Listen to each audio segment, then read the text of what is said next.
자, 다시 시작하도록 하겠습니다. 이제 볼 내용은 제4장 영유아 및 초중등 교육인데 이 부분 같은 경우에는 본인의 유특, 본인의 초특, 본인의 중특과 관련된 내용 위주로 보시면 돼요. 다시 말해서 유특 같은 경우는 영어와 관련된 내용을, 그리고 초특과 중특 같은 경우에는 학년기와 관련된 내용이 있거든요.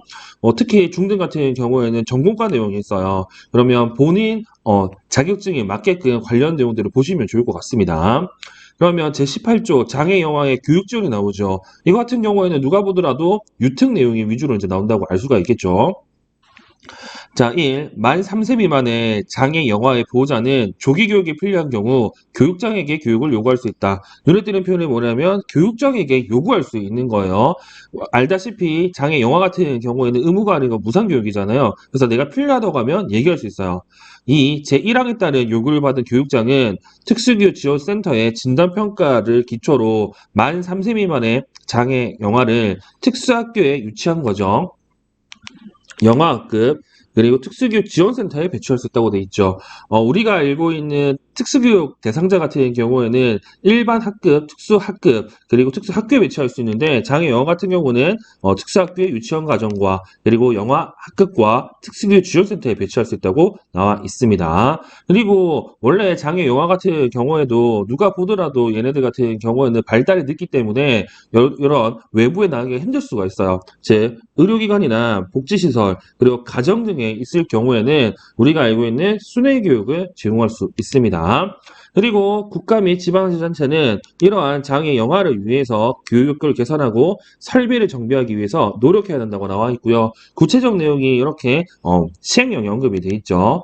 자, 제13조 장애 영아의 교육 지원 내용을 보시면 만 3세 미만의 장애 영아 교육의 수업 일수는 매 학년도 150일 기준으로 하되 기본이 150일인데 장애 영아의 건강 상태와 교육과정 운영상에 필요한 경우에는 교육부 장관 그리고 교육감 그리고 교육장의 승인을 받아가지고 3일 10일 범위 내에서 줄일 수 있다고 나와 있죠. 그러니까 150일이 기본이고 그리고 빼기 30일 정도까지도 할 수가 있다더라. 그리고 세 가지의 배치를 받을 수 있다고 했죠. 유치원에 특수학교의 유치원 교육과정 그리고 영어 학급 그리고 특수교육 지원센터 배치를 받을 수 있다고 했기 때문에 각각의 배치와 관련해서는 어떻게 하느냐? 영어 학급에 이제 배치를 받아서 이에 대해서 교원 배치와 관련 사항은 교육부 장관, 교육감, 교육장이 정하고요. 그리고 이렇게 특수교육 지원센터에 배치할 경우에는 특수교육 지원센터 내에 보통교실, 뒤에 나오는 뭐 66제곱미터라는 표시가 있는 우리가 알고 있는 일반적인 그 교실 크기에 이렇게 배치하라고 나와 있습니다. 그리고 이러한 장애 영아 담당 교육은 특수학교 유치원 교사 자격증을 소지한 사람이라고 이렇게 나와 있죠. 예전에는 여기 뭐 경력이 3년 이상이라는 표시가 있었는데 지금은 그런 내용이 없다더라. 그래서 예전에서는 여기 나와 있는 사항이 시험 문제 엄청 많이 나왔다더라. 자, 그리고 제19조 보호자의 의무가 이렇게 나 있습니다. 자, 1. 특수교육 대상자의 보호자는 그 보호하는 자료에 대해서 제3조 1항에 따른 교육 의무의 기회를 보호하고 존중해야 된다. 우리가 알고 있는 그 의무 교육을 받아야 된다고 생각하시면 되겠죠. 만약에 부득이한 사유로 취하기 불가능한 의무교육 대상자에 대해서는 대통령이 정하는 바에 따라 제1항에 따른 취약 의무를 면제하거나 유예할 수 있다. 원래라면 3에서 17, 만 3세에서 만 17세의 특수교육 대상자라고 하면 무조건 의무교육 받아야 돼요. 근데 여러 가지 이유 때문에 이런 애들이 의무를 면제하거나 유예한다고 하면 이러한 내용들을 따라줘야 된다는 거. 그래서 조건에 뭐가 있냐? 다만 만 3세부터 만 5세까지 특수교육 대상자가 영유아법에 따른 설치된 어린이집 중에서 대통령으로 정하는 일정한 교육 요건을 갖춘 어린이집을 이용한 경우 제1항에서 정하는 유치원 의무교육을 받는 것으로 본다. 원래 우리가 알고 있는 유치원에 다녀야 되는데 만 3세부터 만 5세까지는 몇몇 조건이 만족하는 어린이집 같은 경우에는 이러한 유치원 교육을 받는다고 생각할 수 있다는 거. 그리고 사망, 제1항에 따라 취약 의무를 면제 또는 유예받는 사람이 다시 취약하고자 하는 경우에는 대통령령으로 정하는 바에 따라 취약하게 할 수 있다. 기본적으로 만 3세에서 만 17세 애들 같은 경우에는 다 의무교육을 받아야 되는데 여러 가지 이유 때문에 의무교육을 받지 못하는 경우는 이제 제14조에서 언급하고 있죠. 제14조 취약 의무의 유예 또는 면제가 있습니다. 1. 특수교육 대상자의 보호자가 법 19조 2항에 따라 특수교육 대상자의 취약 의무를 유예받거나 면제받는 경우에는 관할 교육감 또는 교육장에게 취약 의무 유예 또는 면제를 신청해야 된다. 즉 마음대로 학교를 안 보는 게 아니라 이렇게 교육감 또는 교육장에게 면제를 신청해야 돼요. 자, 이렇게 신청을 받은 교육감 또는 교육장은요. 법 제10조 1항에 따른 관할 특수교육 운영위원회 심의를 거쳐, 즉 교육감은 시도, 교육장은 시군구 특수교육 운영위원회 심의를 거쳐가지고 얘가 등하교가 가능한지, 그리고 순회교육이 가능한지, 그리고 보호자 의견들을 고려해가지고 면제 또는 유예를 결정할 수 있다고 합니다. 이 경우 유예를 한다고 했을 때는 1년 이해를 한다고 하고요. 그리고 또 연장이 필요하다고 하면 마찬가지로 또 심의를 받아야 된다. 그리고 뭐 1년이 지났다. 그리고 몇 년이 지나가지고 얘가 학교에 갈 수 있다고 생각한다고 하면 그냥 무작정 학교에 보내는 게 아니라 다시 뭐 해야 된다고? 특수교육 운영위에 심의를 거쳐야 됩니다. 자, 취약 의무를 면제 또는 유예받는 사람이 다시 취약하고자 하는 경우 그 보호자는 교육감 또는 교육장에게 취약을 신청하고 그 신청을 받은 교육감 또는 교육장은 관할 특수교육 운영위원회 심의를 거쳐 취약 의무를 결정한다고 되어 있죠. 그리고 제15조 어린이집의 교육요구 같은 경우는 앞에서 얘기했던 만 3세부터 만 5세까지의 학생들 중에서 특정한 어린이집에 간다고 했잖아요. 그 특정한 어린이집 관련된 내용이 이 어린이집의 교육요건에 나와 있습니다. 제15조 어린이집의 교육요건 법 19조 2항 단서에서 대통령을 정하는 일정한 교육요건을 갖춘 어린이집이란 다음을 얘기한다고 하면서 뭐 평가 인증을 받은 어린이집, 그리고 장애아 3명당 교육교사 1명을 배치한 어린이집, 이런 것들이 이제 조건으로 나와 있다는 거. 그리고 제20조 교육과정의 운영 등이 나와 있는데, 다시 말해서 특수교육기관, 유치원, 초등학교, 중학교, 고등학교에서 사용하는 교육과정을 구체적으로 이렇게 명시해놨어요. 근데 이 부분 같은 경우는 현재 우리 시험에 거의 안 나왔고요. 나온 게 이거 정도가 이제 시험 문제 언급이 되었습니다. 자, 1. 특수교육기관의 유치원, 초등학교, 중학교, 고등학교 과정의 교육과정은 장애의 유형 및 정도를 고려해서 국가교육위원회가 정하고, 이 국가교육위원회가 정한다는 게 최근에 개정된 내용이죠. 그리고 장애 교육과정과 전국과의 교육과정은 교육감의 승인을 받아서 누가 정한다? 학교장이 정한다고 나와 있습니다. 그래서 이게 시험 문제 나올 줄 알았는데 얘가 안 나오고 밑에 있는 내용이 시험 문제 나왔다는 거. 일단 중요한 건 특수교육기관 같은 경우에는 뭐 당연히 유치원, 초등학교, 중학교, 고등학교 과정 운영할 수 있죠. 이러한 운영을 할 때 필요한 교육과정은요. 기본적으로 국가교육운영위원회가 정하고요. 그리고 방금 얘기했던 영어와 관련된 교육과정과, 그리고 고등학교 졸업 후에 가는 전국과 같은 경우는 교육감의 승인을 받아서 교육장에 정한다고 내용이 나와 있습니다.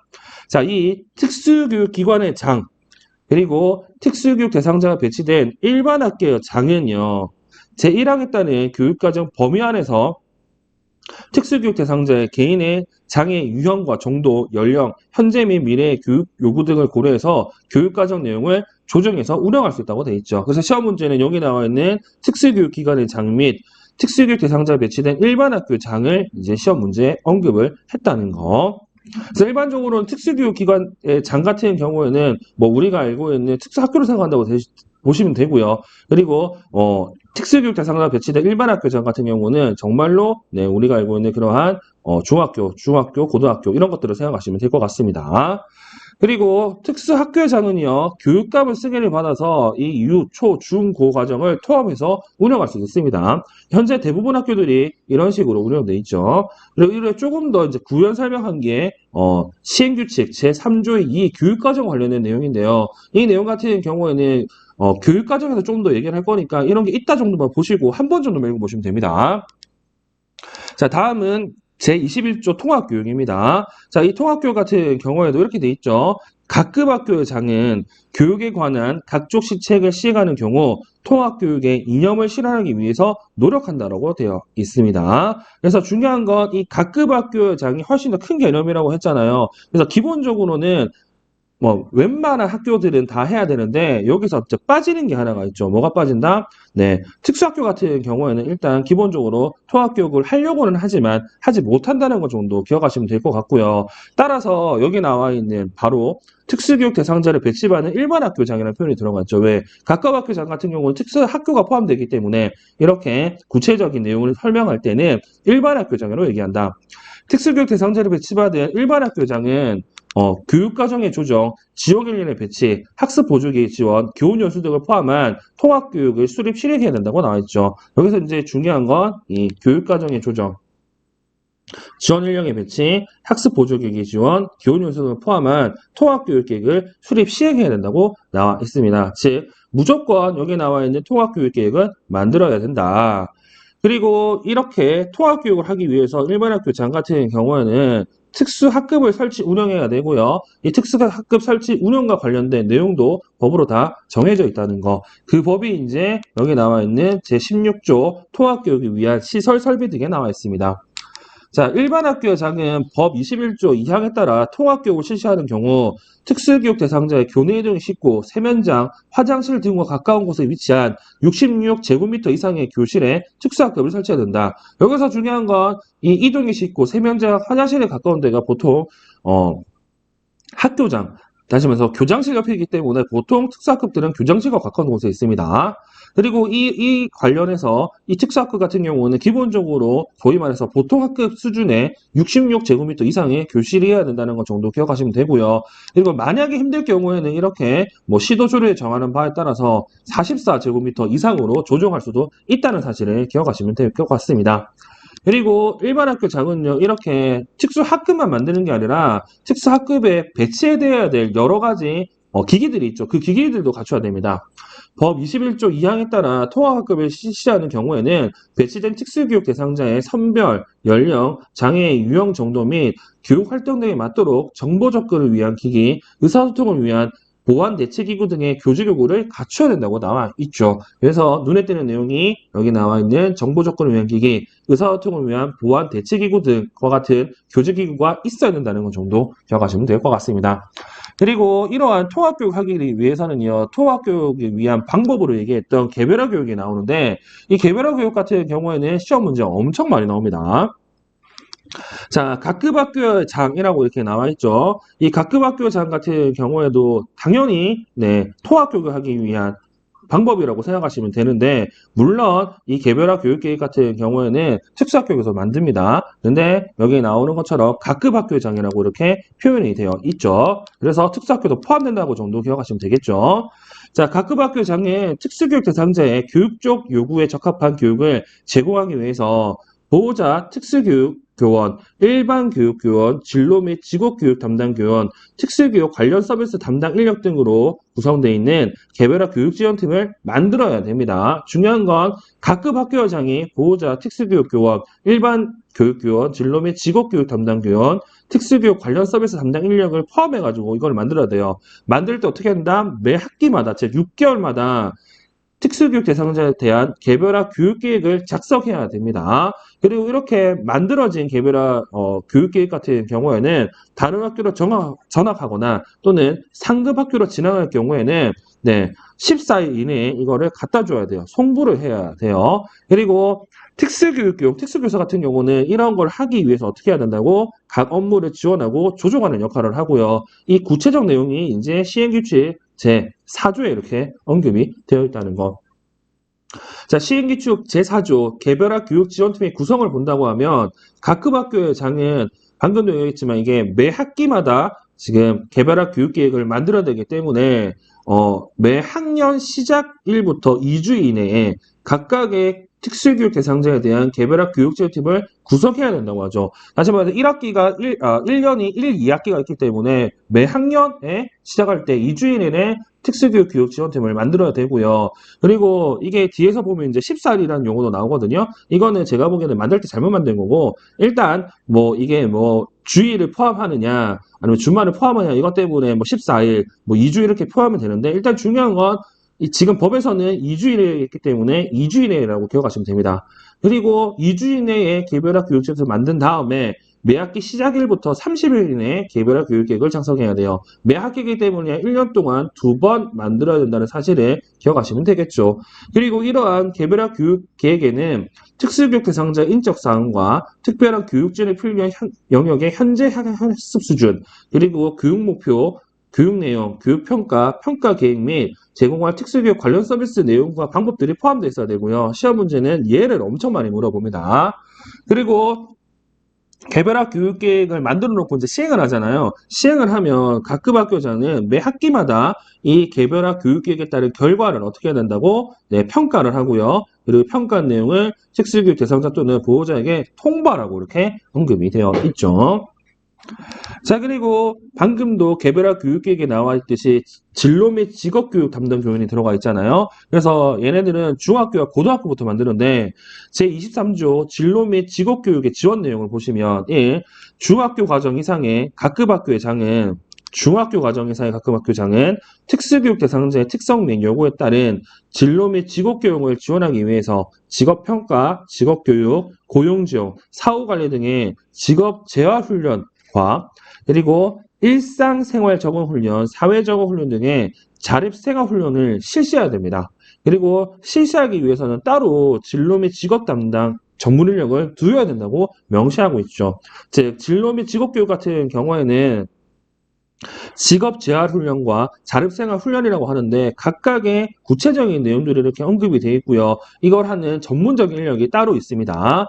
그리고 중학교 과정 이상의 각급 학교장은 이러한 진로 및 직업 교육을 하기 위해서 별도의 시설을 마련해야 된다고 나와 있죠. 그리고 당연히 이거 학교에서만 하는 게 아니라 주위에 있는 이제 지역사회의 진로 및 직업 교육을 하는 단체와 기관들 있잖아요. 그 기관들과 당연히 협력을 하는 게 더 맞겠죠. 그래서 협력을 할 때는 학교에서 하는 게 아니라 특수교육 지원센터에서 이거를 좀 도와줍니다. 그래서 특수교육 지원센터는 특수교육 대상자에게 효과적인 진로 및 직업교육을 지원하기 위해서 대통령령으로 정하는 바에 따라 관련 기관과 협의체를 구성해야 된다고 이렇게 나와 있고요. 그리고 이와 관련해서 구체적인 내용들이 지금 이렇게 시행령에 언급이 되죠. 제17조 전문 인력의 자격 기준들이 나와 있고 여기 보시면 법 제23조 1항에서 대통령으로 정하는 자격에 있는 진로 및 직업교육을 담당하는 전문 인력이란 초중등교육법 제21조 2항에 따른 특수학교 정교사, 중교사, 체계교사의 자격 있는 사람으로서 다음 각 코에 어느 하나에 해당하는 사람을 말한다. 그러니까 기본적으로 여기 나와 있는 것처럼 특수교사 자격증이 있어야 돼요. 그 다음에 여기 나와 있는 세 가지 중에 하나를 해야 된다는 거. 뭐 대학이나 대학원에서 직업재활과 관련된 전공한 사람 또는 뭐 국가 자격증 또는 민간 자격증 소지자 또는 직무 연수를 한 사람으로 이렇게 정해져 놨습니다. 그리고 당연히 이 진로 및 직업 교육을 하기 위해서 공간이 이제 필요하다고 말씀을 드렸잖아요. 이 공간과 관련된 내용도 이렇게 나와 있고 이 공간과 관련된 내용에서는 마찬가지로 중학교 과정 이상 각급 학교장은 66제곱미터 이상의 교실 1개 이상을 설치해야 되고요. 그리고 특수학교장 같은 경우는 특수학교 시설 설비 기준에 따라서 따로 이제 이렇게 설치해야 됩니다. 그리고 방금도 얘기한 것처럼 이걸 도와줄 수 있잖아요. 그래서 특수교육 지원센터 같은 경우에는 특수교육기관, 한국장애인 고용공단 지부 등 해당 지역의 장애인 고용 관련 기관, 직업재활시설, 장애복지관, 산업체 등의 관련 기관과 협의체를 구성해야 된다고 이렇게 나와 있죠. 그러니까 구체적으로 누구랑 해야 된다고 하면 여기 나와 있는 대상들과 해야 된다고 여러분들이 기억하시면 될 것 같고요. 그리고 이거 같은 경우에는 돈이 많이 필요하잖아요. 기본적으로 돈이 필요한 거는 그 지역의 교육을 책임지는 교육감이 이런 것들을 많이 책임져요. 그래서 진로 및 직업교육을 위한 교실의 설치 비용 같은 경우에도 당연히 교육감에서 이런 것들을 지원하도록 노력해야 된다고 나와 있죠. 자, 그리고 제24조 전공과 설치 운영이 이렇게 돼 있습니다. 그러니까 고등학교 졸업하고 난 이제 장애 학생들을 대상으로 진로 및 직업 교육을 조금 더 제공하기 위해서 전공과라는 걸 만드는데 이 전공과 같은 경우에는 앞에 이제 각급 학교장이라는 표현이 있었죠. 근데 지금은 특수교육 기관으로 이렇게 나와 있습니다. 그래서 특수교육 기관에서는 뭘 할 수가 있다고 고등학교 과정을 졸업한 특수교육 대상자에게 진로 및 직업 교육을 제공하기 위해서 수업연한 1년 이상의 전문과를 설치, 운영할 수 있다고 돼 있죠. 그래서 특수교육기관이라고 하면 특수학교와 그리고 특수학교에 설치된 일반 학교를 얘기하는데 여기서 같은 경우 진로 및 직업교육을 제공하기 위해서 수업연년 1년 이상, 보통 2년 정도 해요. 1년 이상의 전문과 설치, 운영할 수도 있습니다. 포인트는 설치, 운영할 수 있다고.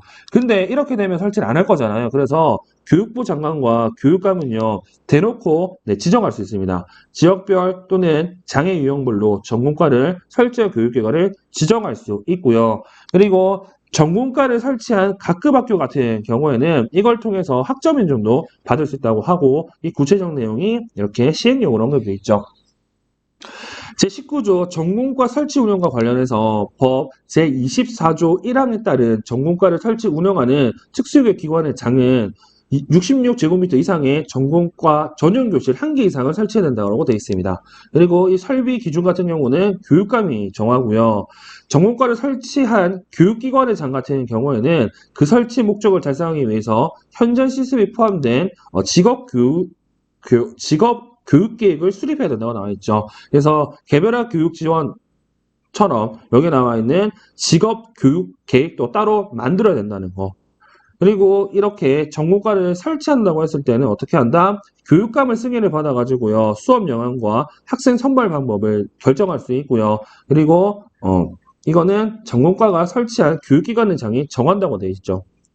그리고 전공과를 담당할 인력은 전공과를 설치한 특수교육기관의 고등학교 과정과 같은 수준으로 배치한다고 되는데 예를 들어서 특수학교에서 전공과 설치할 때 특수학교에 있는 고등학교 과정에서 6명의 교사가 있다고 하면 전공과도 6명으로 맞춰줘서 같은 수준으로 해줘야 된다는 게 지금 문항 4에 나와 있는 내용입니다.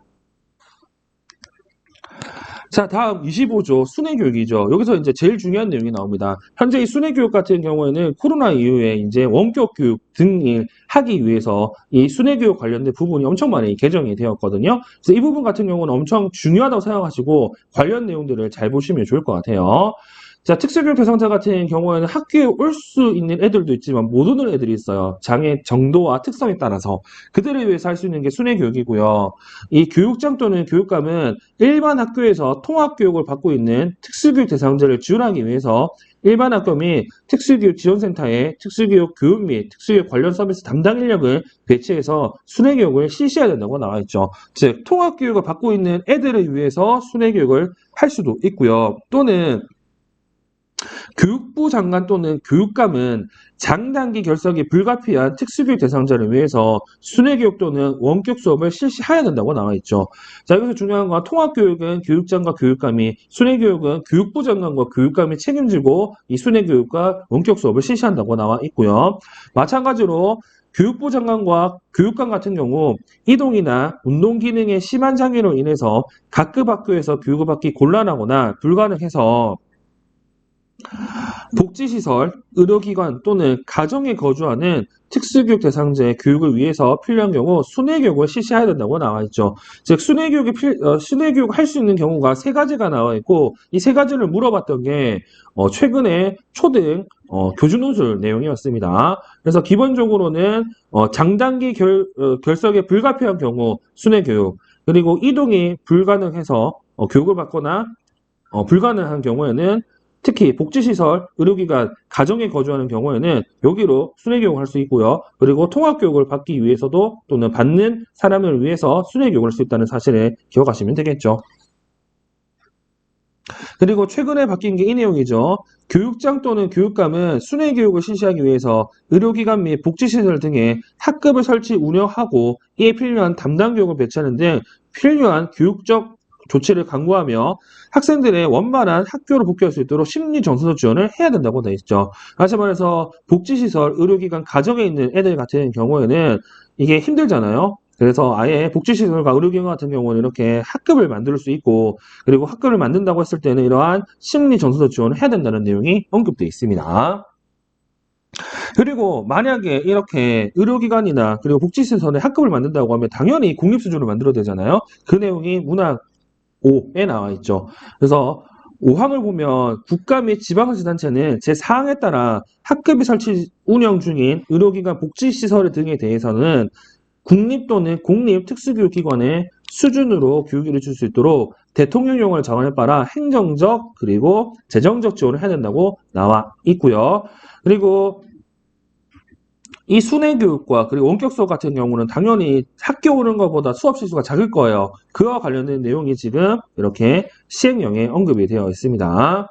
이 앞에 있는 시행령이요. 이 앞에 있는 시행령. 자, 그러면 시행령 내용을 좀 보도록 할게요. 자, 20조 순회교육 운영과 관련해서는 어떤 걸 물어보냐면 얘도 여기 나와 있는 수업일수를 많이 물어봐요. 자, 교육장 또는 교육감은요. 제25조 1항에 따른 순회교육을 하기 위해서 순회교육을 받는 대상자의 능력 그리고 장애 정도들을 고려해서 순회교육 계획을 작성 운영해야 된다고 나오는데 여기서 말하는 순회교육 계획 같은 경우는 아이비처럼 개개인에 대한 구체적 내용은 아니고요. 특정 지역에서 순회교육을 어떻게 할 것인지 누가 할 것인지 이런 거와 관련된 좀 포괄적인 계획이라고 생각하시면 좋을 것 같습니다. 그리고 이러한 순회교육 같은 경우에는 매 학년도 150일 기준으로 각급 학교장이 정해가지고 수업 일수를 정하는데 이것 또한 순회교육을 받는 특수교육 대상자의 상태와 교육과정상에 필요한 경우에는 지도감독기관의 승인을 받아 30일 범위에서 줄일 수 있다고 되어 있죠. 얘도 마찬가지로 150일 기본이고 30일 정도는 줄일 수 있다더라. 그리고 여기 나와 있는 장단기 결석에 불가피한 경우에는 원격 수업을 받을 수 있다고 했잖아요. 그 원격 수업과 관련된 내용이 이렇게 나와 있습니다. 얘도 새롭게 바뀐 내용이기 때문에 잘 기억해 주시면 좋을 것 같고 자, 교육부 장관 및 교육감은 제25조 2항에 따라 원격 수업을 할 수 있는데 특수교육 대상자의 장애 유형 및 정도를 고려해서 당연히 원격 수업을 받을 수 있도록 시스템을 구축 운영을 해야 돼요. 누가? 교육부 장관 또는 교육감이. 이것도 돈을 많이 드니까. 그리고 교육부 장관 및 교육감 같은 경우에는 원격 수업을 위해서 점자 및 자막 자료 등 특수교육 대상 학생의 장애 유형 및 장애 특성에 따른 교육 자료를 개발 보급해야 된다. 그냥 원격 수업 시스템을 만드는 게 아니라 훌륭한 교육 자료도 만들어야 되고요. 그리고 이와 관련된 내용 같은 경우에도 교육부 장관 또는 교육감이 이렇게 세부 내용을 정할 수 있다고 언급이 되어 있습니다. 그래서 지금 25조 순회교육과 관련된 이 내용들은 시험 문제에 나올 가능성이 엄청 높아요. 그래서 이 부분들을 잘 기억해 주시면 좋을 것 같아요. 자, 그리고 제26조 방과 후 과정 운영하는 유치원 과정의 교육 과정이 나와 있죠. 이 유치원 교육 과정 같은 경우는 당연히 이제 유특과 관련된 내용인데 여기서 이제 중요한 게 뭐가 있냐면 유치원 같은 경우에는 보육도 같이 하고 있잖아요. 그래서 수업이 끝나고 나서 애들을 데려있는 경우가 있어요. 그와 관련된 내용이 26조라는 거로 생각하시면 됩니다. 자, 유아교육법 제2조 제6항에 따라 방과 후 과정을 운영하는 유치원 과정의 특수교육기관에 특수교육 대상자가 배치되는 경우 해당 각급 학교의 장은 특수교육 대상에 대한 방과 후 과정 운영을 담당한 인력을 학급당 1인 이상 추가로 배치해야 된다. 원래 교육과정에 있는 담당 인력이 있을 거고 거기에다가 플러스 보육과 관련된 여기 나와 있는 인력이 추가된다고 생각하시면 되고요. 그리고 그 관련된 내용이 시행령 제21조에 나와 있죠. 제21조 유치원 과정의 방과 후 과정 담당 인력의 자격 기준 및 운영 방법을 본다고 하면 법 26조 1항에 따라 특수교육 대상자에 대한 방과 후 과정 운영을 담당하는 인력은 영유아교육법 제21조 2항에 따른 보육교사 자격 또는 유아교육법 제22조 및 초중등교육법 제22조에 따른 교원 자격증을 가지는 사람으로 정한다고 나와 있습니다. 즉, 이 방과 후 과정 운영을 담당할 인력은 이 두 가지 자격이 있어야 된다고 생각하시면 될 것 같고요. 그리고 이 방과 후 교육과정 같은 경우에는 유치원 과정의 교육기관의 장은 교육과 보육을 연계해서 정규교육과정을 포함해서 1일 8시간 이상을 운영해야 되고 그 밖에 필요한 사항은 교육감이 정한다고 이렇게 되어 있습니다. 그래서 1일 8시간 이상으로 운영해야 된다는 걸 기억하시면 되고요. 그리고 이 교육감이 정하기 때문에 교육감이 어떻게 한다고? 유치원 과정의 교육기관에 대해서 그 교육에 소요되는 경비를 부담하거나 보조해야 된다고 언급이 되어 있네요. 자, 그리고 제27조 특수학교의 학급 및 각급 학교의 특수학급 설치 기준이 나와 있죠. 다시 말해가지고 특수학교 같은 경우는 학급을 운영할 때 몇 명의 교원이 필요한지 그리고 특수학급 같은 경우에도 몇 명의 교원이 몇몇 학생을 담당할 수 있는지가 설명이 되어 있습니다. 이것도 예전에 시험 문제 엄청 많이 나왔어요. 자, 1. 특수학교와 각급학교의 장은 다음에 각 호의 기준에 따라 학급 및 특수학급을 설치해야 된다고 하면서 유치원 같은 경우에는 4명 이상일 경우, 초등학교, 중학교 같은 경우는 6명 이상일 경우, 고등학교 같은 경우에는 7인 이상일 경우 두 학급을 설치할 수 있다고 하죠. 그래서 보통은 4, 6, 6, 7이라고 이렇게 외웁니다. 즉 4명 이상이 되면 두 학급으로, 6명 이상이 되면 두 학급으로, 7명 이상이 되면 두 학급으로 된다고 되어 있고요. 그리고 이 교육감은 제1학에도 불구하고 2가지 이상의 장애를 지닌 경우, 장애 정도가 심한 특수교육 대상과 배치된 학급일 경우 2분의 1 범위에서 학급 설치 기준을 하향 조정할 수 있다. 즉 원래 중학교 같은 경우에는 6명이잖아요. 근데 장애가 심한 2가지 이상의 장애를 지닌 학생이 있을 때는 3명이 될 때도 두 학급으로 만들 수 있다고 설명이 돼 있죠. 그리고 순회교육의 경우 장애 정도와 요령에 따라 학급 설치 기준을 하향 조정할 수 있다고 이렇게 되어 있습니다. 즉 아까도 얘기했지만 순회교육에서 의료기관이나 복지시설에 학급을 설치할 수 있잖아요. 그것도 4, 6, 6, 7에 해당이 되는데 이거는 상황에 따라서 바뀔 수 있다고 이제 언급이 되어 있죠. 그리고 특수학교와 특수학급에 두는 특수교원의 배치 기준은 대통령령으로 정한다고 하면서 다음 시행령에 언급이 되어 있습니다. 그래서 여기 나와 있는 내용 같은 경우에는 방금 얘기했듯이 이렇게 4, 6, 6, 7에 해당하는 내용이 아니라 특정한 특수학교 전체 또는 특정한 특수학급과 관련된 내용이라고 생각하시면 될 것 같아요.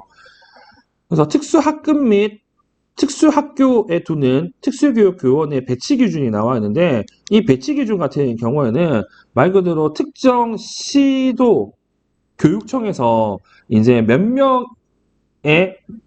학생 몇 명마다 특수교육교원을 배치하는 관련된 내용이라고 보시면 되는데 이 같은 경우에는 기본적으로 4명당 1명으로 합니다. 즉 뭐 우리 동네에 특수교육 대상자가 12명이 있다고 하면 3명을 배출하는 게 기본이죠. 근데 도시와 농촌, 산촌, 어촌, 교육 균형 발전, 특수교육 지원센터의 운영 현황 및 특수교육 대상자의 지역별 분포 등을 고려해가지고 특별시, 광역시, 도시도 자치별로 즉 큰 대상, 우리가 알고 있는 뭐 시군구 교육청에 해당하는 교사 같은 경우에는 이렇게 해당 교육감 또는 교육장이 배치 기준에 50%를 가감해서 배치할 수 있다고 이렇게 되어 있습니다. 즉 예를 들어서 서울시 같은 경우에는 서울시의 특수교육 대상자가 지금 120명이 있다고 하면 누가 보더라도 지금 이거 4명당 하면 30명이 이제 배치를 받을 수 있잖아요. 근데 뭐 특수학교가 많거나 또는 특수학급이 많거나 이렇게 하면 더 필요할 수도 있잖아. 더 필요하다고 하면 이렇게 50% 범위 내에서 추가적으로 더 배치할 수 있고 더 감할 수도 있다고 언급이 되어 있습니다. 즉 여기 있는 인원 같은 경우에는 시도 교육청과 관련된 내용이라고 여러분들이 기억하시면 좋을 것 같고요. 우리가 기억할 내용은 여기 나와 있는 4, 6, 6, 7을 좀 알고 있으면 좋을 것 같습니다. 자, 다음 28조 특수교육 관련 서비스가 나오죠. 이 부분이 이제 시험 문제 엄청 많이 나옵니다. 이것도 어떻게 나오냐면 누가 뭘 해야 되고 해야 되느냐 할 수 있냐 이거를 구분하는 문제가 많이 나오거든요. 일단 특수교육 관련 서비스 1. 교육감은 특수교육 대상자와 그 가족에 대해서 가족상담, 부모교육 등의 가족 지원을 제공해야 돼요. 누가 가족 지원은 교육감. 그리고 교육감은 특수교육 대상자에게 필요한 경우 물리치료, 작업치료 등의 치료 제공을 제공해야 되고요. 이 경우 특수교육 대상자의 장애 유형과 장애 정도를 고려한 맞춤형 지원이 될 수 있도록 해야 된다고 나와 있죠. 즉 치료 지원도 교육감이 해야 됩니다. 그리고 교육감은 각급 학교장이 특수교육 대상자를 위해서 필요한 경우 지원 인력을 제공할 수 있도록 배치해야 된다. 즉 지원 인력 같은 경우에도 책임은 교육감이 지내. 그럼 다음부터는 이제 각급 학교장들이 이렇게 나오는데 보통 돈이 많이 들어간 거 있잖아요. 그거는 교육감이 이제 책임집니다. 자, 4. 각급 학교의 장애인 특수교육 대상자의 교육을 위해서 필요한 장애인용 각종 교구, 각종 학습 보조기, 보조공학기기 등의 설비를 제공해야 된다고 나와있죠. 즉, 각급 학교 장 같은 경우에는 교구, 그리고 학습 보조기, 보조공학기기의 설비를 제공해야 되는데 이것도 돈이 들기 때문에 궁극적으로는 이 돈 또한 누가 해주냐면 교육감이 해줍니다. 어디를 통해서? 특수교육 지원센터를 통해서. 5. 각급 학교장은 특수교육 대상자의 취약 편을 위하여 통학 차량 지원, 통학비 지원, 통학 지원 인력의 배치 등을 통학 지원 대책을 마련해야 된다. 자, 여기 보시면 통학 차량 지원, 통학비 지원, 통학 지원 인력 배치 등을 통한 통학 지원 대책을 마련해 줘야 됩니다. 누가? 각급 학교장은. 그리고 각급 학교장은 특수교육 대상자의 생활지도 및 보호를 위해서 기숙사를 설치, 운영할 수 있다고 되어 있죠. 그래서 중요한 건 이 기숙사 같은 경우에는 설치, 운영할 수 있어요. 나머지는 무조건 다 해줘야 돼요. 근데 얘는 옵션입니다. 그리고 기숙사를 설치, 운영하는 특수학교에 대해서는 특수교육 대상자의 생활지도 및 보호를 위해서 교육분야으로 정하는 자격이 있는 생활지도원 이외에 간호사 또는 가문조무사를 두어야 됩니다. 기본적으로 각급 학교장 같은 경우에는 기숙사 설치 운영할 수 있어요. 근데 하필이면 특수학교에서 기숙사를 운영할 때에는 생활지도원 이외에도 간호사 또는 간호조무사를 둬야 된다는 거. 그리고 이러한 생활지도사 그리고 뭐 간호사 또는 간호조무사 관련된 내용 같은 경우는 이런 데에서 이제 생활지도원과 간호사 또는 간호조무사 배치는 국공립학교는 교육부가 정하고요. 그리고 공립과 사립 같은 경우는 교육규칙으로 정한다고 언급이 돼 있죠. 그리고 각급 학교장은 각급 학교에서 제공하는 각종 정보를 특수교육 대상자에게 제공하는 경우 특수교육 대상자의 장애 유형에 적합한 방식으로 제공해야 된다고 나와 있죠. 즉 정보에 대한 내용도 무조건 각급 학교장이 책임지게 되어 있습니다. 그리고 이 관련된 구체적 내용들은 지금처럼 시행령에 이렇게 나와 있죠. 먼저 가족 지원이 나와 있네요. 자, 가족 지원이 뭐냐? 가족 지원은 가족 상담, 양육 상담, 보호자 교육, 가족 지원 프로그램 운영 등이 가족 지원으로 나와 있고요. 이 가족 지원 같은 경우에도 학교에서 혼자 하기 좀 부담스럽기 때문에 건강 가정 지원센터 그리고 장애 복지기관 등에 연결할 수도 있습니다. 그리고 제24조 치료지원. 자, 이 치료지원 같은 경우에는 당연히 이거 누가 해야 된다고? 의사나 그리고 이 의료 관련 법에 이제 해당하는 사람이 해야 되겠죠. 자, 법 28조 2항에 따른 치료지원의 필요 인력은 의료기사 등에 관한 법률 제4조에 따른 면허 또는 자격기본법 제19조 1항에 따라 주무장학에 공민한 민간자격을 소지한 사람으로 한다. 그리고 교육감 또는 특수학교장 같은 경우에는 특수교육지원센터, 즉 교육감은 특수교육지원센터에 특수학교장 같은 경우는 특수학교에 이러한 치료지를 위한 치료실을 설치, 운영할 수도 있습니다. 그리고 교육감 같은 경우에는 공공보건의료기관과 그리고 장애복지시설과 연계해서 이 치료 지원을 할 수 있다고 나와 있죠. 그래서 예전에도 구체적으로 어디에 연계될 것인가 관련된 내용도 시험 문제에 많이 나왔다는 거. 그리고 제25조 지원인력, 예전에는 지원인력이 아니라 보전력을 했는데 지원인력을 해놨어요. 자, 교육감은 법 28조 3항에 따라 각급 학교장이 특수교육 대상자를 위한 지원인력을 원활하게 제공할 수 있도록 지원인력 수급에 관한 계획의 수립, 지원인력 채용 배치 등의 지원인력에 필요한 업무를 수행한다고 되어 있죠. 그래서 중요한 건 이 각급 학교장이 이러한 지원 인력을 잘 쓸 수 있도록 교육감은 이런 것들을 마련해 줘야 되고요. 그리고 교육감 또는 교육장은 이러한 지원 인력의 자질 향상을 위해서 특수교육 관련 연수를 실시해야 됩니다. 그리고 시험 문제는 뭐가 나온다? 이러한 지원 인력의 역할이 이제 우리 시험에 많이 나온다고 생각하시면 될 것 같고, 이 내용 같은 경우는 뒤에 시행규칙에 언급이 되어 있죠. 자, 26조 각종 교구 및 학습 보조기기. 교육감은 법 28조 4항에 따라 각급 학교장이 각종 교구, 학습 보조기기, 보조공학기기를 제공할 수 있도록 특수교육 지원센터에 필요한 기구를 갖추도록 해야 된다. 즉, 특수교육 지원센터를 통해서 교육장이, 각급 학교장이 여기 나와 있는 걸 할 수 있도록 할 수 있다는 거. 그리고 통학지원. 자, 교육감은 각급 학교장이 법 28조 5항에 따라 통학 지원을 원활할 수 있도록 통학 차량을 각급 학교에 제공하거나 통학 지원이 필요한 특수교육 대상자 및 보호자에게 통학비를 지급해야 된다. 즉, 여기 보시면 지금 각급 학교장이 이거를 해줘야 되잖아요. 통학 지원 대책을 마련해줘야 되잖아요. 근데 돈이 필요하기 때문에 차량 같은 경우는 교육감이 해주고요. 그리고 통학비, 지원 인력 같은 경우에는 돈으로 이제 지원할 수 있다고 언급이 되어 있는 거죠.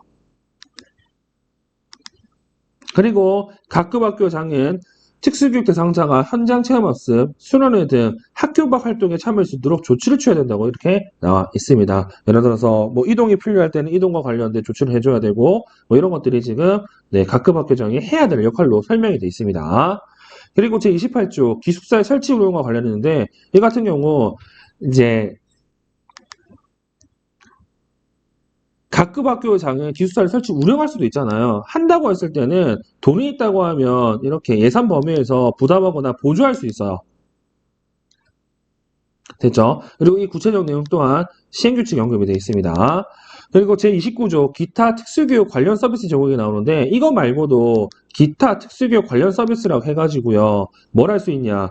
보행훈련도 할 수 있고요. 심리행동 적응훈련 등을 할 수가 있습니다. 그래서 이것 또한 구체적으로 누가 해야 되냐면 그 관련된 내용이 시행규칙에 언급이 되어 있다. 자, 그러면 시행규칙을 좀 보도록 할게요. 자, 첫 번째, 지원 인력과 관련된 내용인데, 제가 말씀드렸죠. 시험 문제 같은 경우에는 이 부분이 많이 나온다고. 자, 법 28조 3항에 따라 학교에 배치된 지원 인력은 교사의 지시에 따라서, 교사 지시 없이 아무것도 못하지만, 교사 지시에 따라서 교사학습 활동, 신변 처리, 급식, 교내 활동, 등하교 교육 등을 할 수가 있습니다. 즉, 특수교육 대상자의 교육 및 학교 활동에 대해서 보조 역할을 담당할 수 있다는 거. 그래서 시험 문제는 이걸 쓰는 게 늘 시험 문제였어요. 그리고 이러한 지원 인력 같은 경우는 고등학교 졸업한 사람 또는 이와 같은 수준의 사람으로 한다고 언급이 되어 있죠.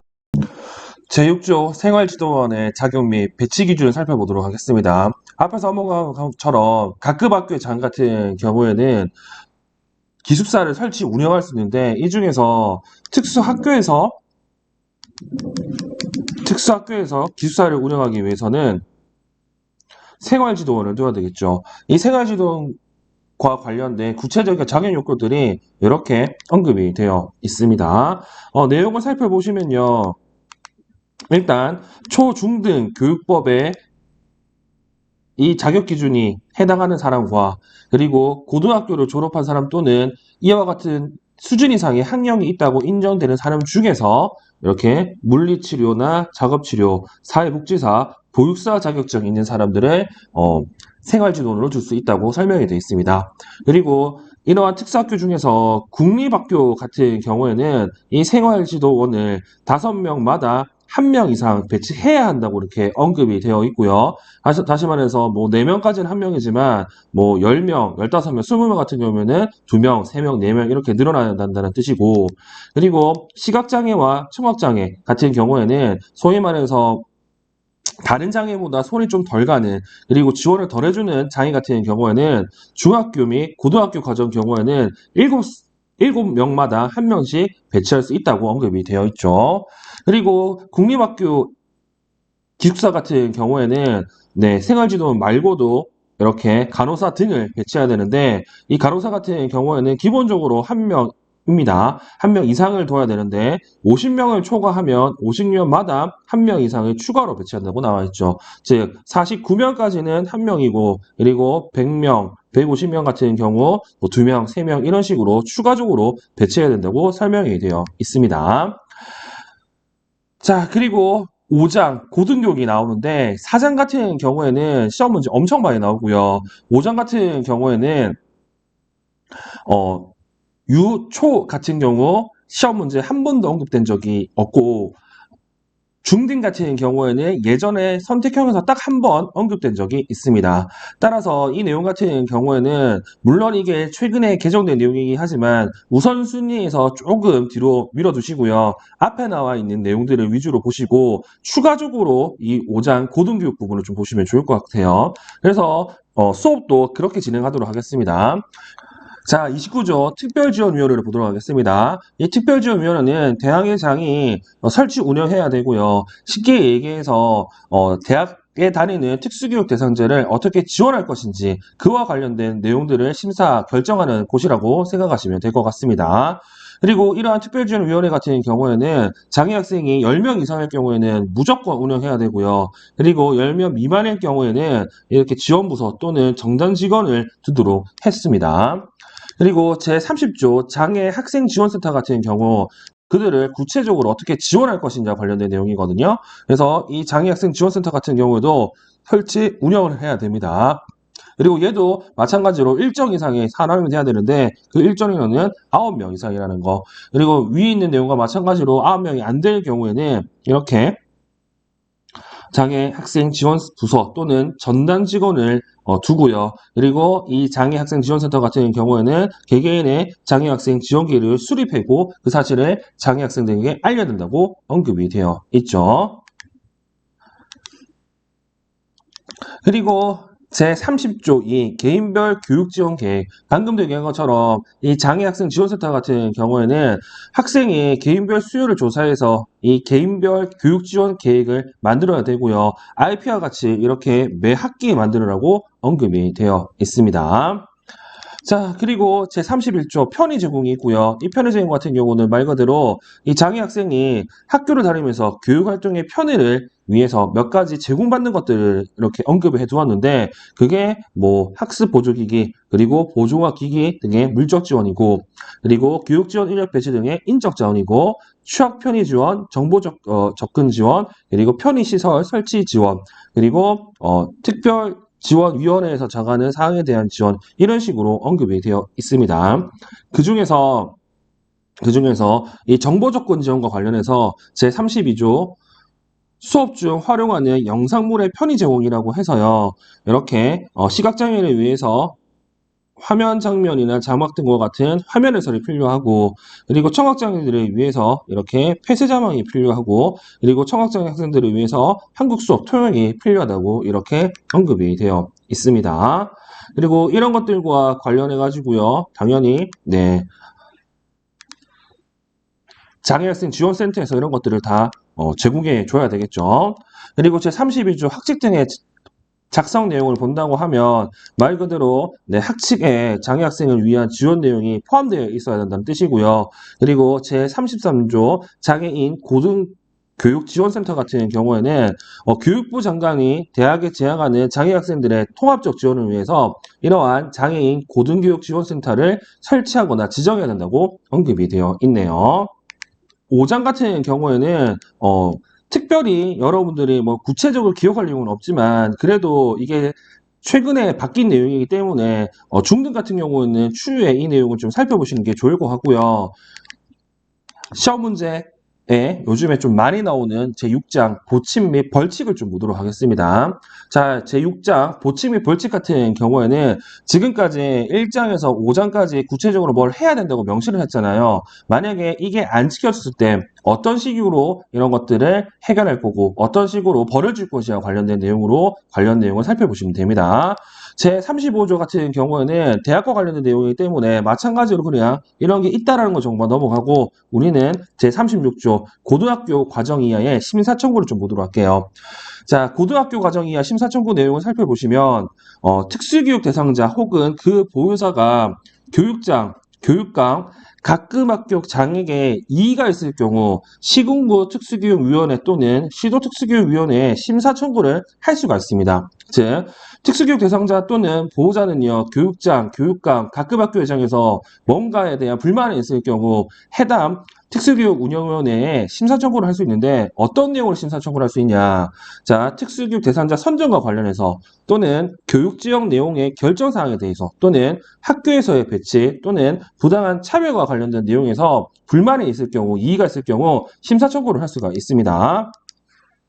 그리고 특수교육 대상자를 배치받는 각급 학교 회장의 경우 이 각급 학교 회장 같은 경우에는 딱 두 가지 경우에 심사 청구를 할 수 있는데 첫 번째 특별한 사례가 있어서 즉 장애 학생의 장애 종류와 현재 학교의 장애 종류가 달라 효율적인 수업을 할 수 없는 경우에 한해서 그리고 배치받는 특수교육 대상자가 3개월 이상 학교 생활에 적응에 상당한 어려움이 있는 경우 이 경우 같은 경우에는 약간의 어려움이 있다고 판단되면 개별화 지원팀의 심사를 거쳐가지고 그리고 내용을 판단한 다음에 각급 학교 회장이 이렇게 해당 특수교육 운영에 심사 청구를 할 수 있도록 되어 있습니다. 이렇게 뭐 특수교육 대상자 또는 보호자나 그리고 각급 학교장이 심사 청구를 한다고 하면 30일 이내에 그 결정을 청구인에게 통보를 해야 됩니다. 그리고 통보할 때도 지금 여기 나온 것처럼 심사 청구서를 특수교육 운영위원회에 배치를 해야 되고 이 심사청구서 같은 경우 30일 이내에 심사청구를 받은 다음에 그 결과도 심사 결과 통지서를 청구에게 교부를 해야 된다는 거. 자, 그리고 방금 본 것처럼 특수교육 대상자 그 부모 또는 각급 학교장이 심사 청구를 한다고 하면 그들에게 의견 진술의 기회가 충분히 보장이 돼야 되고요. 그리고 각급 학교의 장, 그리고 교육장, 교육감 등은 그 결정이 났을 때 무조건 그 결정을 따라야 됩니다. 근데 특수교육 대상자 또는 그 보호자 같은 경우에는 이 결정에 이의가 있다고 하면 90일 이내에 행정심판을 할 수가 있다는 거. 즉, 개인 같은 경우, 특수교육 대상자와 부모 같은 경우는 이의 제기를 2번 할 수 있어요. 근데 국가기관이나 그리고 관련 기관의 장 같은 경우에는 딱 1번밖에 그 기회가 없다는 거. 이런 내용을 좀 기억하시면 좋을 것 같고요. 그리고 제37조 권한의 위임과 위탁 같은 경우 기본적으로 우리나라 교육과 관련된 권한은 교육부 장관이 가지고 있는데 이 교육부 장관이 모든 걸 할 수 없기 때문에 시도 교육감에게 그 내용을 위임한다고 했죠. 그리고 이 위임한 내용을 또한 교육감 같은 경우에도 모든 걸 다 할 수 없기 때문에 고등학교 관련된 부분을 제외하고 중학교, 초등학교, 유치원 부분 같은 경우 교육자에게 위임할 수 있다고 이렇게 되어 있습니다. 제38조 벌칙 그리고 38조 2 벌칙 같은 경우에는 특수교육 대상자를 기점으로 현재 특수교육 대상자로 지정받기 위해서 선정받기 위한 과정에서 차별을 한다. 그러면 이렇게 제38조에 해당하는 벌금을 받고요. 그리고 현재 특수교육 대상자인데 이러한 사람에게 차별을 하거나 문제를 일으키면 38조 2에 해당하는 벌금을 받게 됩니다. 그래서 38조 벌칙 내용을 보시면 장애를 이유로 특수교육 대상자의 입학을 거부하거나 입학 전형 합격자의 입학을 거부하는 등 불이익은 처분한 교육의 장 그리고 대학의 입학 전형 절차에서 수험 편의 내용과 관계없는 별도의 면접이나 신체 검사를 요구한 자 같은 경우에는 징역 1년 또는 1,000만 원 이하의 벌금을 처한다고 나와 있고요. 38조 2 벌칙 내용을 본다고 하면 특수교육 관련 서비스 제공, 수업, 학생 자치 활동, 그 밖의 교내 활동에 대한 참여와 개별학 교육지원팀에서의 보호자에 있어서 참여와 같은 경우 그리고 입학, 전학 및 기숙사 입소 과정에서 비장애에게 요구하지 아니하는 보증인 또는 서역서 제출을 요구한 자, 그리고 장특법에서 차별한 자 같은 경우 300만 원 이하의 벌금에 처한다고 나와 있습니다. 그래서 이 부분 같은 경우에도 우리 시험에 딱 한 문제가 나온 적이 있거든요. 그래서 이런 기준으로 38조와 38조 2를 나눈다고 생각하시면 좋을 것 같고요. 여기 제34조 규제 재검토 같은 경우에는 시험 문제 나온 적이 없고 이런 것들을 3년마다 확인해야 된다는 내용으로 기억하시면 좋을 것 같습니다. 자, 그러면 이렇게 장애인들에 대한 특수교육법 내용을 살펴봤으니까 작년에 나왔던 기출문제 살펴보면서 관련 내용을 한번 살펴보도록 하겠습니다. 그 전에 현재 우리 기출문제 같은 경우에는 여기 별지 제1호 서식에 나와 있는 이 특수교육 대상자 진단평가 의뢰서 제출 및 처리 절차와 관련된 내용이 많이 나와요. 그래서 여기 나와 있는 이 흐름을 여러분이 좀 기억하시면 좋을 것 같고 다시 한번 말씀을 드리면 보호자 같은 경우에는 바로 교육감 또는 교육장에게 우리 애 장애가 있을 것 같으니 특수교육 대상자 선정 및 배치를 한번 살펴봐 주십시오. 바로 얘기할 수 있지만 각급 학교의 장 같은 경우에는 사전 동의가 필요하다는 거. 그러면 교육감 또는 교육장은요. 이 사실을 안 즉시 어떻게 해야 된다고? 특수교육 지원센터에 즉시 회부를 해야 됩니다. 이러한 특수교육 지원센터 같은 경우에는 30일 이내에 진단 평가를 해야 되고 이 진단 평가 결과를 당연히 교육감 또는 교육장에게 보고를 해야 돼요. 그러면 교육장 또는 교육감은 얘 장애가 있다. 그럼 뭘 지원해 줄 것이냐, 그리고 어디에 배치해 줄 것이냐를 고민해야 되기 때문에 바로 특수교육 운영위원회 심사를 하도록 해야 됩니다. 즉 이게 동시에 이제 이루어지고요. 이 과정에서 교육감 또는 교육장은 특수교육 대상자 선정 여부 및 교육 지원 내용을 결정해서 보호자에게 서면으로 통지를 해야 됩니다. 즉 지원센터에서 평가를 하고 나서 보고를 받은 다음 2주일 내내 이런 작업들을 해야 되고, 만약 보호자 또는 각교 학교장이 이 배치에 대해서 불만이 있다고 하면 심사 청구를 할 수 있어요. 그리고 심사 청구를 한 다음에 교육감 또는 교육장이나 학교의 장에게 이 사실을 통보를 하는데 30일 이내에 해야 되고요. 그리고 이 상태에서 교육장 그리고 각급 학교 장, 교육감 같은 경우 그 결과를 무조건 수용해야 됩니다. 근데 보호자 같은 경우는 이 결정에 이의가 있다고 하면 행정심판을 제거할 수 있고 90일 이내에 제거한다는 이 내용을 꼭 기억하시면 좋을 것 같습니다. 그러면 작년 기출문제를 구체적으로 살펴보도록 할게요. 특수학교 유치원 교육과정 A의 1번 내용이고요. 2번 문제 이렇게 돼 있죠.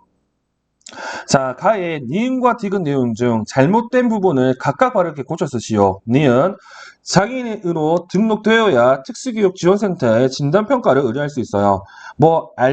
알다시피 장애인 등록 유무와 상관이 없습니다. 의심이 된다고 하면 진단평가를 의뢰할 수 있다는 거. 그리고 디귿, 특수교육 진단평가위원회에서 특수교육 대상자를 선정한다고 되는데, 알다시피 선정 관련된 심사 청구는 누가 한다고? 특수교육 운영위원회에서 이 내용을 담당한다. 그리고 3번 나의 리을은 장애인 등에 대한 특수교육법 제2조 2항에 특수교육 관련 서비스 중 어디 지원에 해당하는지 쓰시오 이렇게 나와 있는데, 리을 내용을 보면 다음 달에 특수교육 지원센터에서 발달지체 유아 학부모 대상 연수가 있다고 하죠. 이 대상 연수 같은 경우에는 우리가 알고 있는 가족 지원에 해당합니다. 자, 그리고 중등 전공 A 내용을 좀 보시면 1번 다음은 땡땡교육지원청 특수교육지원센터 센터장과 순회교사가 협의해서 나눈 대화 일부이다. 괄호 안에 기획관리에 들어갈 장애인 등에 대한 특수교육법에 근거해서 순서대로 쓰라고 하죠. 자, 지금 기획 내용을 보니까 순회교육이고요. 이 순회교육 같은 경우에는 150일 기준으로 학교장에 정하되 대상 학생의 상태와 교육과정 운영상 필요한 경우 지도 감독기관인 우리 특수교육지원센터에서 승인을 받아 30일 이내 범위 내에서 줄일 수 있죠. 그리고 니은 교내외 활동에서 차별을 볼 수 있겠군요. 우선 장애인 등에 대한 특수교육법 제4조 차별금지 조항에 대해 해당 학교에 안내하고 보호자에게는 학교의 조치에 대해서 특수교육 운영위원회에 니을을 할 수 있으면 안내하기 바랍니다. 여기 같은 경우 이 부분에 불만이 있다고 하면 뭐 한다고요? 심사 청구를 할 수가 있습니다. 자, 그리고 5번 가는 신규 교사와 수습 교사가 나눈 대화 일부이고 나는 배변 훈련 계획의 일부이다. 자, 작성 방법의 첫 번째 점, 가의 괄호 안에 기획에 해당하는 장애명을 쓰고, 자, 기획. 그렇습니다. 중도 중복장애는 지적장애 또는 자폐성 장애를 지니면서 시각, 청각, 직체, 그리고 정서, 행동 장애 중 하나 이상을 가지고 있어야 된다고 되어 있죠. 그래서 지적장애 또는 자폐를 가지고 있으면서 시각, 청각, 지체, 그리고 정서 행동 중 하나 이상을 가지고 있어야 중도 중복장애로 얘기할 수 있다는 거. 다음 니은. 자, 니은과 같이 말한 이유를 서술할 것이라고 되어 있죠. 시각과 청각 모두 장애의 정도가 심해서 두 감각에 의한 학습 활동이 곤란한 경우도 중도 중복장애로 분류되나요? 아닙니다. 네, 시각과 청각에 문제가 있으면 시청각 장애로 분류가 되죠. 그래서 위에 있는 내용은 틀린 내용이 되겠죠.